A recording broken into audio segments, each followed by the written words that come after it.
Good morning, good afternoon, good evening.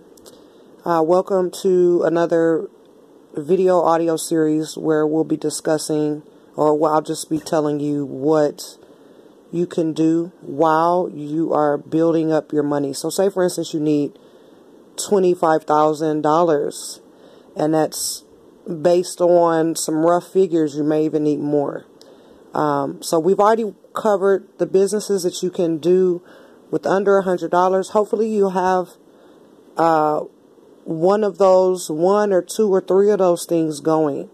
And so some money is coming in. So, and hopefully that's like a boost for you to, be moving forward. So some people may need databases. Some people may need different types of spreadsheets and things like that to run their business. Like day one, they'll need this stuff. So you obviously want to stay as organized as possible. So focusing on how you'll be organizing your information, your client information, and how you'll be organizing essentially the structure of the business. This is all writing stuff. This is stuff that you're writing. So say, for instance, you don't know anything about Access or building databases, and you're like, wow, should I learn? Well, you don't have anything else to do, so you might as well. You don't have enough money to start the business yet. You can't offer any services or products yet. You're not ready. So yes, you can learn how to build a database. That's one less thing that you'd have to pay someone else to do for you.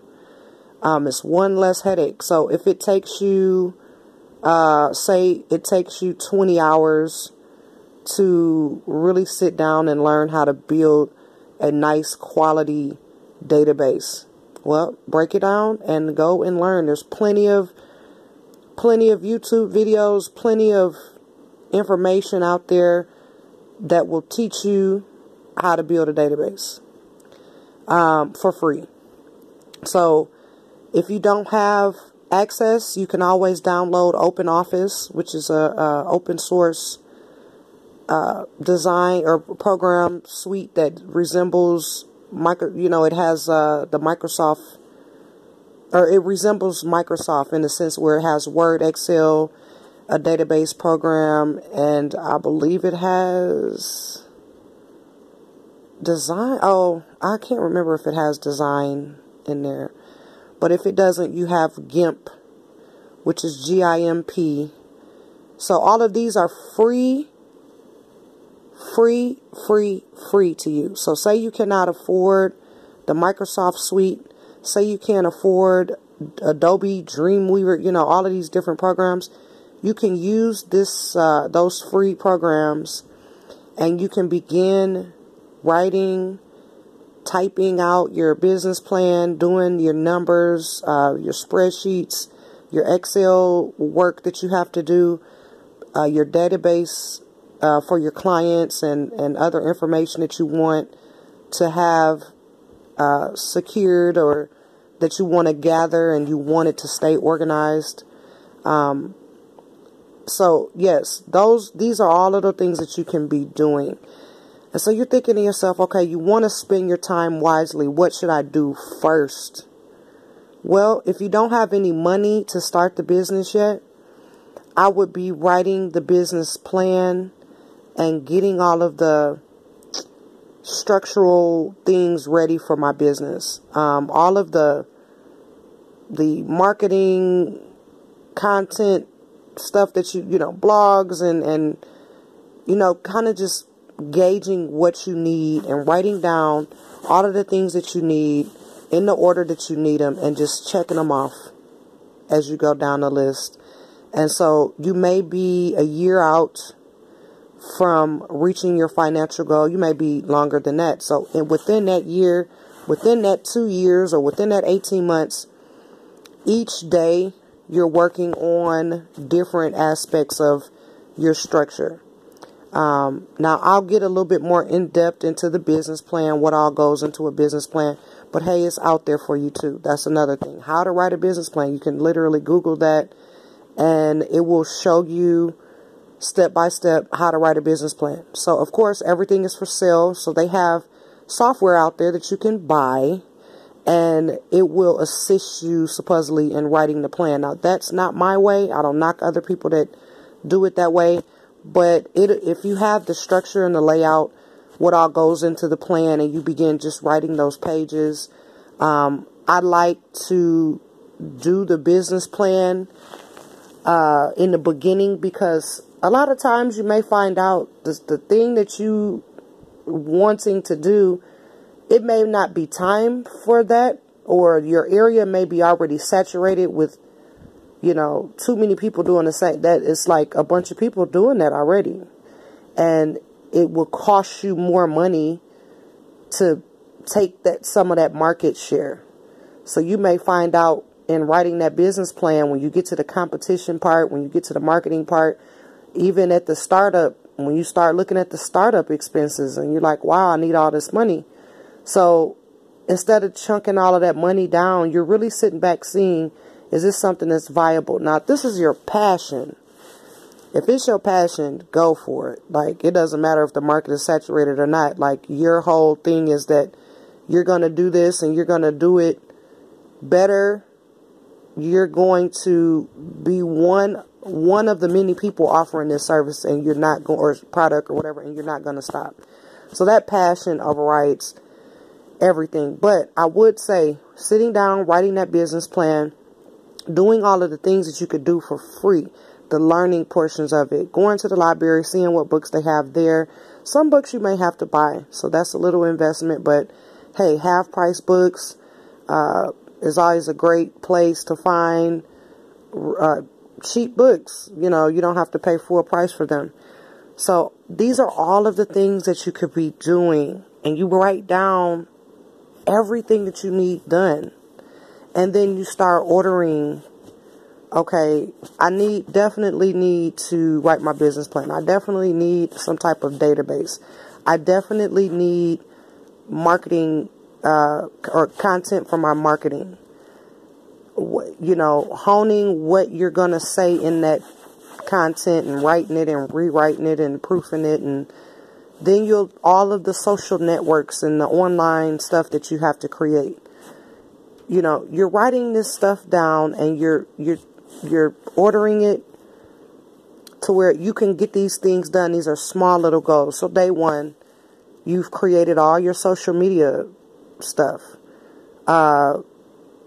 Day two, well, I wouldn't even say that, because you definitely want to know if your branding, you want to be branded properly. So I would even hold off on that, because you want your name to be consistent across the board. You have to do some searches for trademarks and things, and making sure that you're able to trademark the name that you want. And then definitely the industry, learning the industry. So if you're selling things, physical things, this is like retail in a sense. You know, it could be direct marketing or direct sales. You're selling something, a physical thing. So with service, you're offering your expertise in a particular area or areas. And so the approach is different in each of these. You're figuring out the difference in all of this. Add-on products, add-on services. You're figuring out really what all you can do. Now you're figuring out how much money you think you're going to make from it. And that's really dependent on you. If you're spending a lot of time pitching people, but you're not saying the right thing, you're wasting time and money. But if you have a great pitch, you've honed this pitch, and it's working, now all you have to do is get out there and repeat that over and over and over again until you see the financial part. That's when, like, okay, now you're seeing my time is worth, you know, some people say I'm worth $100 an hour, I'm worth $500 an hour, whatever. So each hour that you're not making any money, but you're working towards making money, that still money. Like, your time is money. So in the beginning, you're just really trying to make sure you are the best at what you're doing. You know, that you know all that you need to know. So I would cool down, take a deep breath. If you work full time, I'd work on your big project. I would work on that a few hours a day.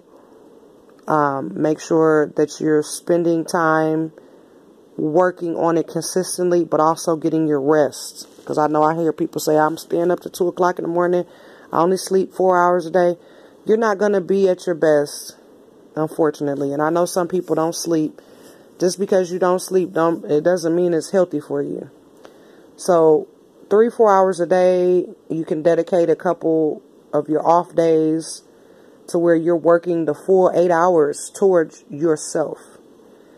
And I guarantee, as you're building that money up, you get a lot done. And so launch day, or when it's time to really start, you've gotten so much done. And you're not having to hire, you don't have to hire this one and that one and outsource this and that and like spend all of this different money because you took the time to learn the learnable things. Some things people have their expertise in, and it take, you know, like I'm not a lawyer, so I wouldn't spend time trying to learn all this stuff about law. I can just hire a lawyer, you know. So things like that, yeah, you want to go to the expert. You're an expert in what you're doing, and you may know bits and pieces of these other few little things. Just like accounting.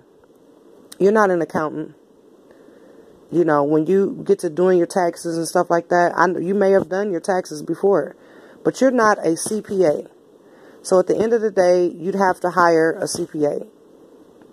Yeah, you can teach yourself all of the basic stuff so you can know you know the terminology, and you're not just taken aback by all of the information. You know some of this stuff, and it actually helps them that you know some of it, and it helps you not get into problems where you know what's being paid and what's not being paid. You know how much to pay, and all you're doing is paying a person to kind of look over and catch some of your mistakes and things that you may have made.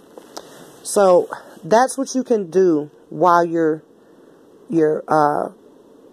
building up your money. You could be learning some new skills that will save you money. And I say anything that you can learn in 20 hours or less, or 40 hours or less. If you can learn it in 40 hours or less, that's a work week. Go for it. All the other stuff that takes years and years and years of learning, you may want to leave that to the experts. Now, you can always network with them because you'll need them down the line. So you can be building networks, building up your contact of, or your lifeline, I would say, possibly. Building up the people that you'll need. You're building those people now, even before you need them. You guys are building the relationship. And then you never know. You can help them. They help you. Everyone is happy. These are all things that you could be doing. It's a lot of reading, a lot of writing. This is what you'd be doing in this stage now. Reading, consuming the information in regards to your industry, your profession, what you'll be doing.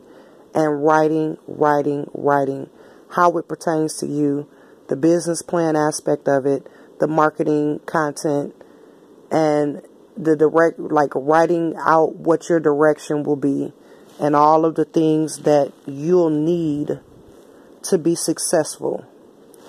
And so, time frame wise, hey, if you have a lot of zeal, it may not take you very long, because you may dive head first into it, comprehend things right away, and go for it. So you may be able to do it in a short period of time, but you may have a person that learns differently and it takes them longer, and they'll have to adjust their time frame based on how they learn.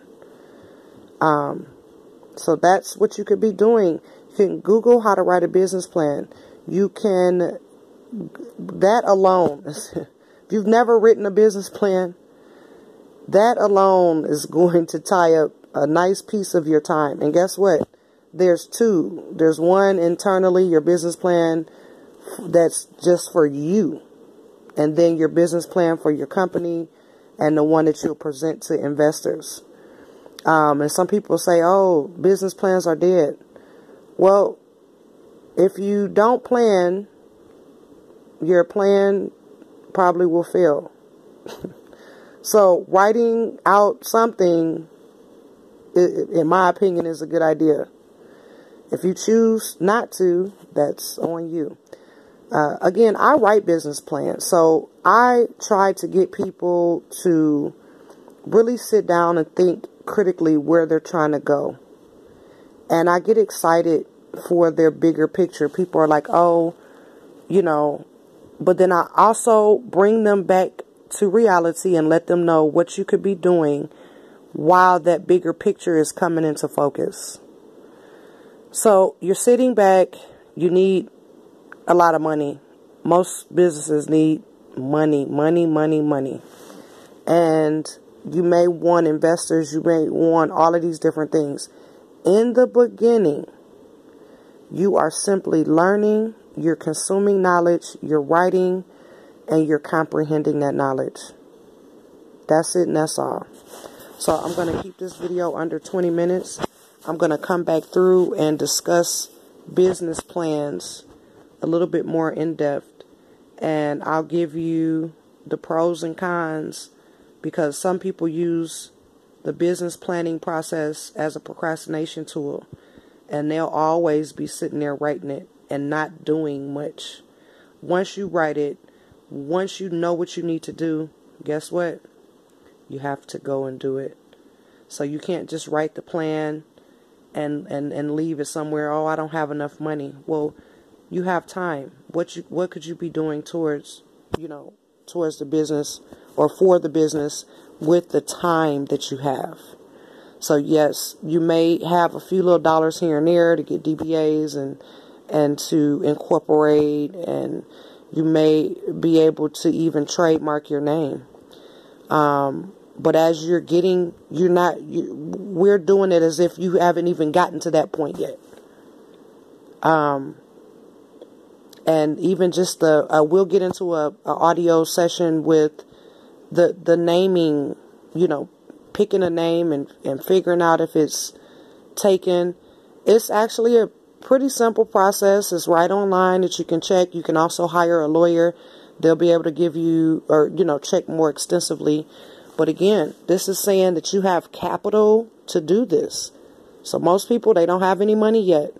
We're working as if you don't have any money yet. Stuff that you could be doing for free.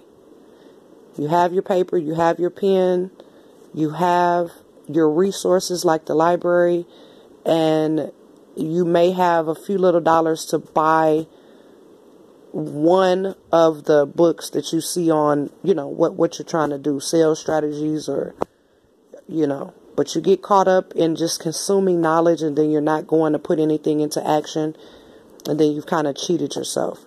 But while you don't have any money, this is the beginning stages. You're writing. And then you're going to see examples of how people wrote this or that for their business. So you may even want to read a few business plans. Read them for people that have companies out there. And not the sample ones. I mean real business plans that people, for real businesses. Go find that on the net and read them. You'll find out like, wow, they put a lot into it. But it really shaped them. It really gave them that their purpose, like now they know what they're working towards is clear. And so, yeah, they have future goals, but they're dealing with what their business is doing presently. And as that business changes, you'll see changes in their plan. They'll go back and revise it and say, hey, now we're offering this, and now we're trying to go after this market share. And things will be reworded and added to their present business plan, even as they grow. So don't get caught up, oh, I don't have money, I'm not going to do anything. No, it's plenty for you to do. And so I'm going to cut it here right at the 20-minute mark, and I'll be back with a little bit more in-depth on business plans.